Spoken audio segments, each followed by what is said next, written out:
What is up, folks? I am Kevin Iole. Thank you for joining me. And one of the perks of my job is on an almost daily basis, I get to talk to the toughest men and women in the world. And it is a fascinating conversation almost all the time.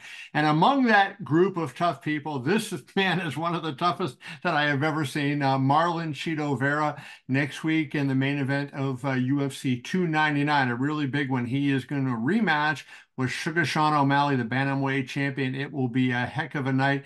Marlon, how are you, my friend? I'm great, man. Happy to talk to you. How you been, Kevin? I've been doing great. I haven't had a chance to talk to you since the Sandhagen fight. Obviously that one didn't go your way. We'll get into that a little bit. But you're one of those few people that know what it's like to get your hand raised after fighting Sugar Sean. So let's go back to 2020 at the Apex in Las Vegas. You won that fight. Sean got a case of the drop foot. You won by TKO by stoppage. Um, Do you feel the win was tainted at all by the talk of the injury and that type of thing?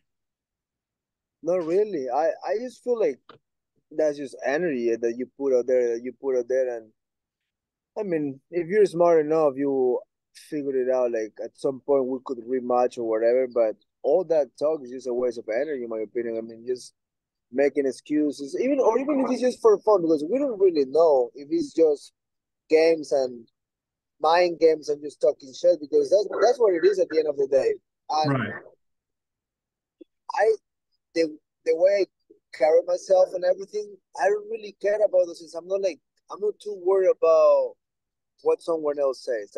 I'm there to do my job. If I kick your ass, God bless. If not, go get better. I mean, and I know how bad I want this, and I know what I'm gonna do Saturday night.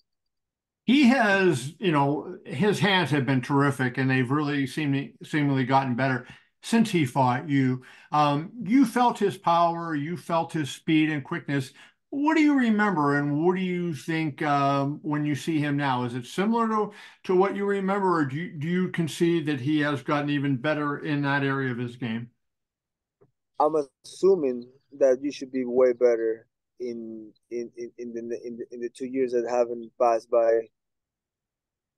And same with me. I mean, we both are better. We both have fought since few times, and I feel that I had experience. I'm very experienced and I'm very composed in there. So some guys hit harder than others, but I've been pretty much in front of all of them, and I've been doing my job. I've been training non-stop since my last fight, and I feel great. My body feels good. My mind is in the right place, and I'm ready to kick his ass again. The fight after you fought O'Malley, you fought Jose Aldo, a UFC Hall of Famer now, one of the great fighters of all time. And you were able, after you lost that fight, it seems like you turned, I don't want to say turned your career around because that may not be fair, but you went on a nice roll and you really started to look dominant. And I'm curious what you attribute your improvement to after that Aldo fight. Was it like a determination, hey, I saw against one of the greats where I came up short and things I need to work on? You're 100% right. That loss hurt me so much because watching it on TV is something, but being in there, like the first round, I was calculating, I was trying to figure out his speed, I was trying to see his body shots. Second round, I'm 100% sure I won that round.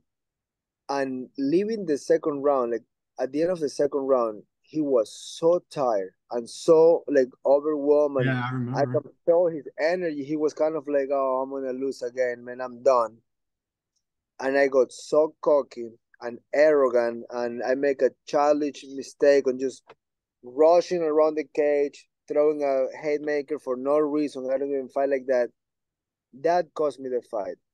My team was like, "Yo, calm down, pimp him out, touch him." He was ready to go, Yeah. but I give him the chance. I give him the chance. I went crazy in there. I tried. He took my back and he said, "I'm gonna hold you here." And it's really hard to escape that back escape when it's that close. Even when he was on my back, just around my waist, I was so like, "Oh, dude, I'm gonna kill you. You're dead." But that doesn't mean someone cannot hold you for a few minutes. Yeah. And losing like that really hurt me. I went to a dark place. I was hard on myself. it was depressing because you're like, oh, I have this fight won. Okay, be smart. You have to be smart at all times and still. And I get that was on me. That was 1,001% on me. I make the biggest mistake of my life, but it was also the best mistake of my life because it teach me so much in the long run. Sure. That's why I turned my career the way it turned because I was like, you have to be cautious of everything at all times. It just teach me so many things. That loss I would say is the it could be the best loss of my career, and I'm not a hater. Why not against a legend like Jose Aldo? So God bless you, man. You beat me. High five. You look, I mean, obviously after that you go out and you beat Davy Grant, and Davy Grant has had a lot of really good wins. You KO Frankie Edgar, you beat Rob Font, who had been in some main events and done some things. Obviously your signature win I think is over Dominic Cruz. And then you get to Corey Sandhagen. And I remember talking to you before that Sandhagen fight, and it seemed to me like you were primed for what I considered a breakout performance. Even though you had gotten better, better, better, and Dominic Cruz was really impressive, I thought, okay, Corey Sandhagen is going to be Chito Vera, moving up. What do you think happened in that? That it was a split decision, so I don't mean to infer that you fought poorly, but obviously I know you were disappointed. Yeah, like I that night I can I just I'm not a guy that like to find excuses and be like, oh, like this or that. I just like to take it in the chin and be like, I just that night I wasn't like I was trying hard, but something was just off. Like I was just like I don't know, man. It was like a nightmare. It was weird, and I was just like, what's going on? Like what's going on with me? So it's okay. You live and you Yeah, learn. I mean, if interesting. I if I if I get a chance to meet him again, I'm sure I'm gonna do my best to kick his ass. But it was just I was off, and I can explain that's something that you can I can explain you that. And why put in excuses? I just like to reassess, let it go, and get back in the horse and just figure it out. It's life, man. Sometimes it doesn't go your way, but if you keep moving forward and keep trying, eventually you get to that goal that you've been looking for.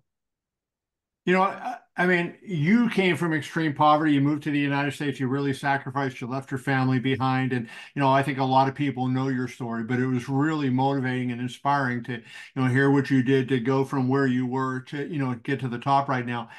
Do you let yourself think like how it might change if you win the UFC title? Because the UFC obviously is at a position now. You win that UFC title and your fame worldwide goes up, your finances go up, everything, all the things that you work for in terms of providing for your family are going to be better for you, right? And I know you know that. Um, have you let yourself think what that might do for them and kind of for yourself too, as a payback for everything you put into this game? I I really like to think about winning the title. Like I really put it on. I know I have an opponent in front of me. I know there's a story there and everything, but I really try to focus on I'm fighting for the world title. And the honest goal right now is won the world title.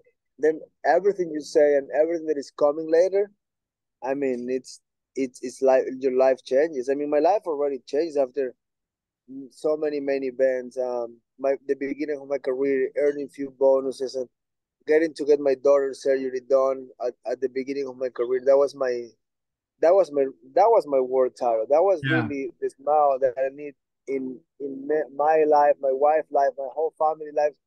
That's like that's not a world title. I say that wrong. That's like the biggest achievement in life I could do. That's like a life Right. title. That's the best way to say it's a life title. And right now I'm still fortunate enough that I will get to fight for a world title. I mean, if you think about it, not everybody can fight for a world title ever. I'm A lot fighting of for good a world fighters have title, not done that. and I'm gonna keep changing my life, keep doing the right thing, keep investing my money right, just keep doing the right. It just feels good to do the right thing. It just feels good to be the man. But in order to do all that, you also gotta do it right, lead by example, and don't be a douchebag. I know I've talked to you about it before, but since you're on camera, I want to ask you this question. Was there a low point when you thought it may not happen and, maybe I made the wrong decision? You get those moments quite often in life, man. Like it it happens. Some mornings you wake up and you look down the barrel and you're like, I'm gonna really gonna make this. I mean, but I feel like all these things in life is how you handle it. Is how you prepare your mind to say, like, you know what? Let's give it a try. Let's go.